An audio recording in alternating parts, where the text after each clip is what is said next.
Welcome everybody, my name is Erica Kerr from Starseed Ranch, and we're going to do an awesome cooking show with these lovely ladies. I have here Macy and Leah.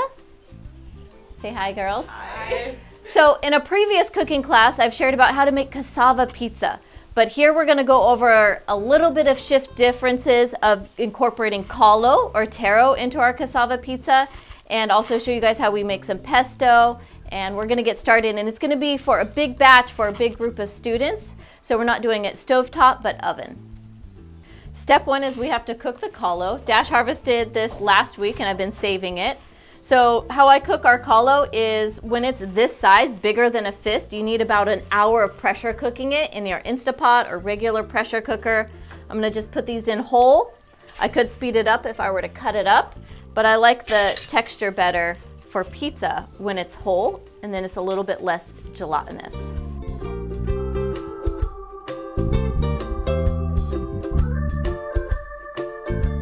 Step two is we have the cooked callo. It has been peeled and cut into chunks, ready to go in the food processor or to hand grate. So I have Macy and Leah that are going to help me with grating the callo. Here we guys go. So just go at it.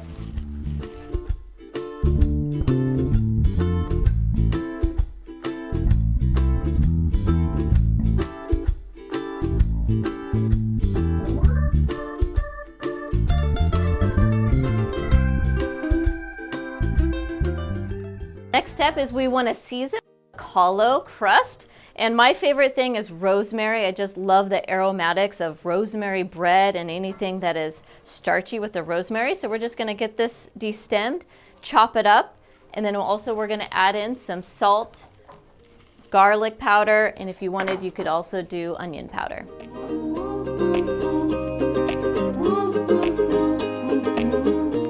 So for our pizza crust, as I've taught before in a past class, we have the cassava that's shredded. So you can buy the cassava that's pre-made and shredded that the Ulu Co-op creates.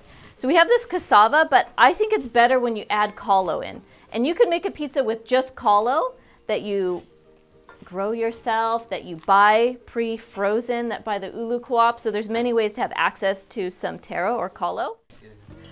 We're going to add in some of our rosemary, turmeric powder. This is grown by Hip Agriculture. I'm able to get it from the farmer's market from them. Salt and garlic powder. And then we're just going to toss it in with some of the callo, and then we're going to be good. Thanks, ladies. Look at, they're still working at this. Okay, so we're going to add in this. So we're going to be mixing in the callo and the cassava together. You can get this. We're going to add a little bit of... So we're going to mix in the callo and cassava. I have some chunks from my cassava. So I'm going to pull those out as I find them. Or if I were to find any fibers of the cassava, like I taught in my other class, for the cassava, there's a root that's a fiber down the center that we remove. So if you see that getting mixed in, pull that out. But it won't hurt anybody. So we have our raw cassava and our callo mixed in with the salt, garlic, turmeric, rosemary. And we're going to add a little bit of olive oil as well.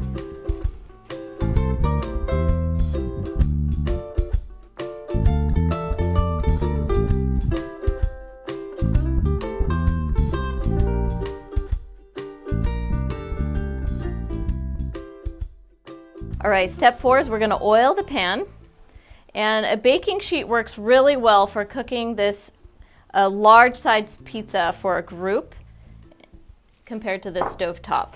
So I'm just going to oil the pan. It needs to be well oiled, and then we're going to drop and press in our crust mix. So maybe you guys can help me with that, but I'll just demonstrate, and then you can kind of see and feel how this is.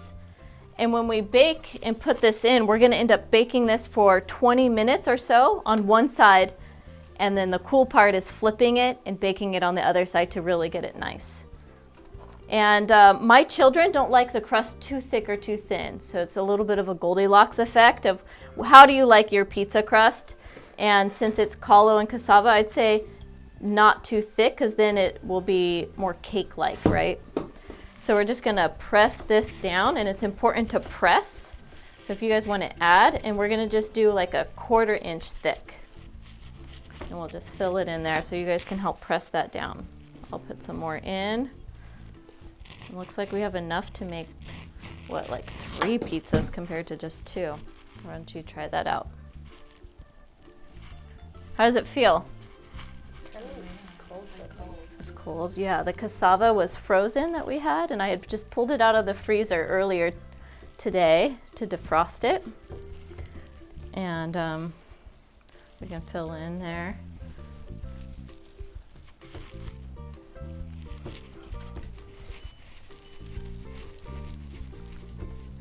That's good. And then the other thing that I like to do here is for the edges, it flips and doesn't stick when you kind of have a nice edge to it that's smashed down in a little bit from the sides. So what do you think? Is that good? About right, right? Yeah, that works good for the, let's see, I found another piece. Okay. So the oven's already reheated, and we're gonna stick this in the oven and bake for about 20 to 25 minutes.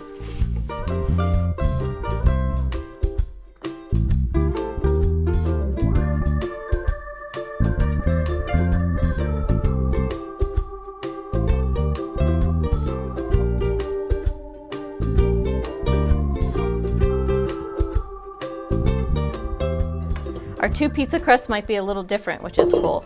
One of them's going to be more heavy on the cassava, and one's going to be more heavy on the callo, the ratio.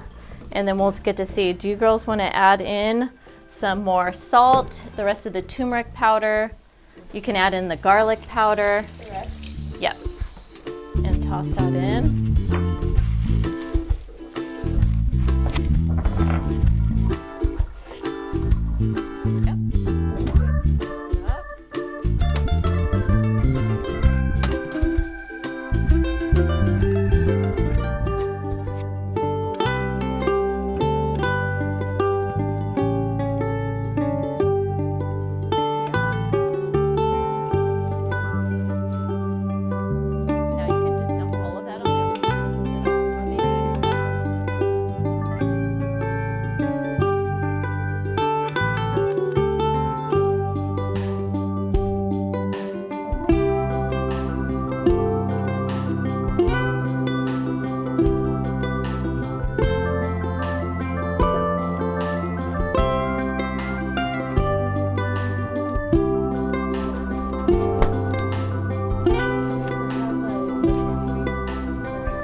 Looks great.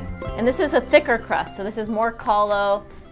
Like, this is going to be my favorite. I like a more callo ratio to cassava, but the cassava is yuca. Have you ever had tapioca?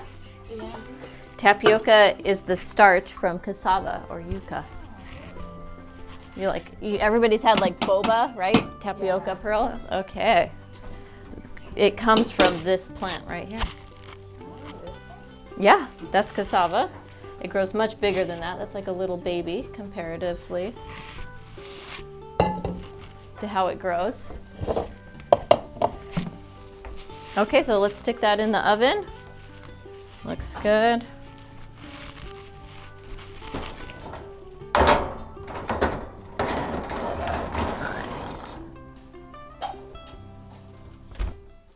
Now we're gonna make a pesto. So we harvested fresh basil from the garden, and what makes up pesto is I like fresh lemon juice, some type of nut, so we're gonna use pumpkin seeds and mac nut seeds, garlic and salt and olive oil. So first step that we're gonna do is add as much, we're gonna have to do a couple batches. So I'm gonna put in a nice batch of that, okay? And then it's all about handfuls, and pinches, right? So we have the basil in, and then we're gonna add in some pumpkin seeds, about half of it. We're gonna add in some mac nuts. And the amount of nuts that you use is totally dependent on you. If you like it really nutty, it's gonna add a lot more of that kind of flavor, or do you want it more pesto? So it depends on what you have on hand. For lemons, I like to just do this. I don't really juice my lemons, but this grabs the seeds. So I'm gonna do a whole half a lemon here.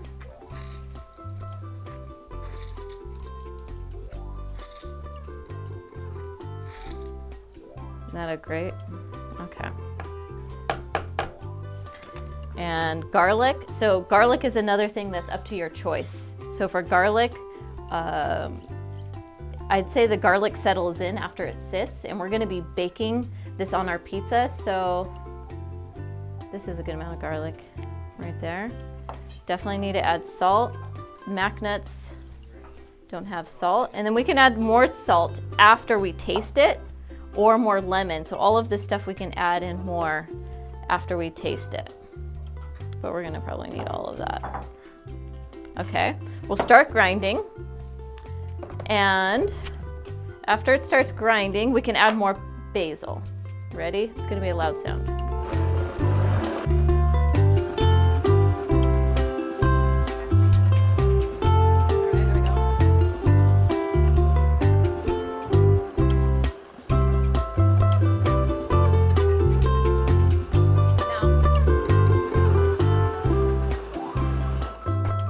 That looks good. You guys ready to try it and see if we need more salt, more basil?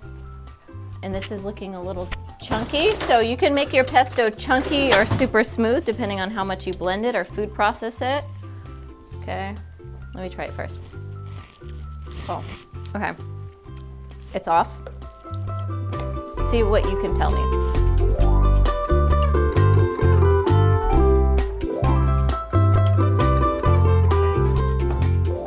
Bit of basil to balance out that lemon, and a little bit more seeds.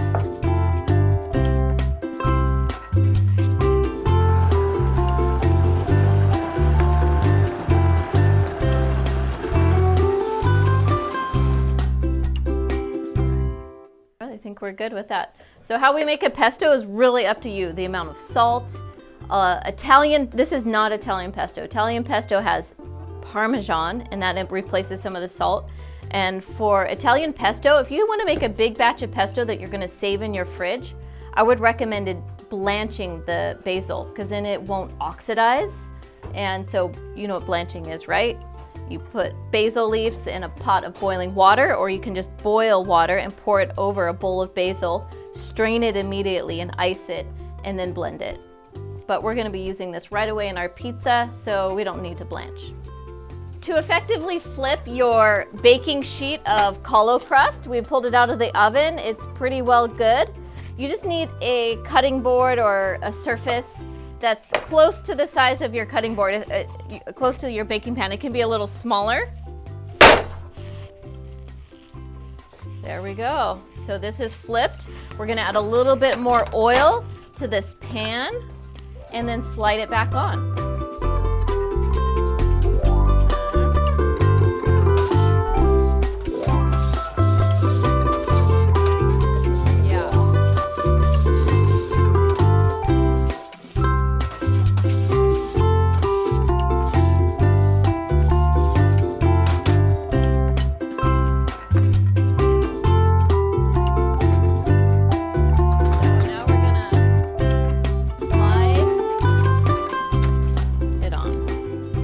Back in the oven. We're gonna bake this for another 10 minutes, pull it out, and put our toppings on. All right, so now we get to do the toppings, which is the fun part. We created our pesto together with some lemon and garlic, so we're gonna just spread that on. And then maybe you ladies can help me. We're gonna put on the toppings. We have some fresh mozzarella, some bell peppers cut up, and some fresh tomatoes and mushrooms. So this is a veggie pizza. We're doing a veggie lunch today with our colo and cassava crust. There's quite the beautiful landscape to this pizza crust. It's not quite perfectly flat, but Who doesn't like texture? All right. So is that enough pesto, you think? Yeah. Yeah? Just spread some out. Right? It's like we don't want to miss any edges. I never want the piece without the sauce. All right. So once you guys add in the cheese, and I think what you want to do is place it per like a piece, a square. So yep. And just with a little space because it's going to melt and spread. Mm-hmm. Yeah.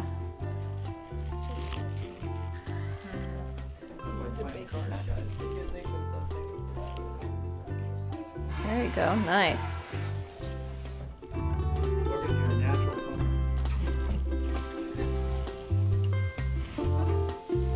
Great. He's tall, so it works. Oh, it's there. Look at that. Oh my gosh, so cute. Looks like we're making a Italian flag. Yeah, like a little. Okay. So then what if we did this in between here? We can kind of go like that, so you can lay those down, and we'll sprinkle the mushrooms.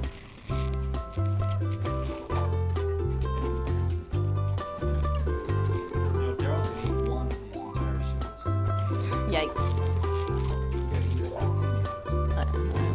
We got other food. We got poke. All right, is that enough slices? Okay. Who likes a lot of mushrooms on their pizza? Me. Me. Okay. Did you want me to just... Do you want me to Yeah. sprinkle? Yeah, you can just put them on however. How fun is decorating a pizza? Way more fun than decorating a cake. Very. And healthier. All right, that's pretty good, right?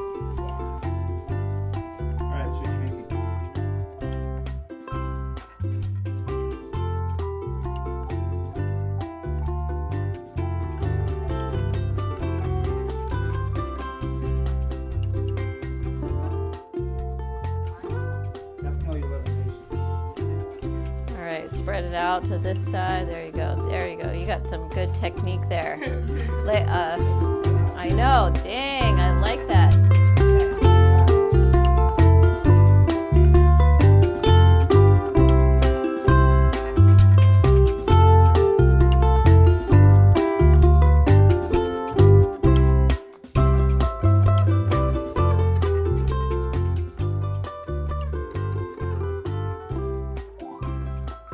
We're gonna put this in the oven at 425 or 450, so we just blast it and melt the cheese and get the toppings all cooked.